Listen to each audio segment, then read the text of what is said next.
আরে হঠাৎ করে দেখি আপার কল। হ্যালো হ্যালো, হ্যাঁ আপা আপা এখন আমেরিকাতে আছি, সমস্যা নেই, আমেরিকাতে আছি। আর সব কিছু রেডি একদম। ডক্টর ইউনূসকে কীভাবে প্রতিহত করতে হবে সব কিছু আমাদের রেডি আছে, কোনো সমস্যা নেই। আমরা অলরেডি আমরা অনেক লোক একসাথে হয়ে গেছি। ও আচ্ছা আচ্ছা, বিএনপিকে সাথে যুক্ত করব, মানে বিএনপির সাথেও কথা হয়েছে। বিএনপি আওয়ামী লীগ এখন এক নাকি?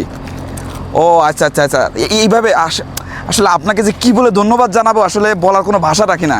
মানে এমন সময় এমন একটা পদক্ষেপ আপনি গ্রহণ করেন, আসলে আপনি আমাদের একজন নেত্রী।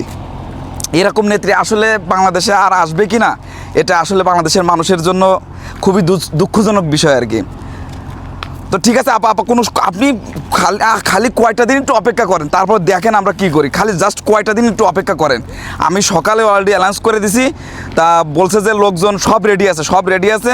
ডক্টর ইউনূসকে কীভাবে প্রতিহত করতে হবে সেই প্ল্যান সবাই করে রাখেছে।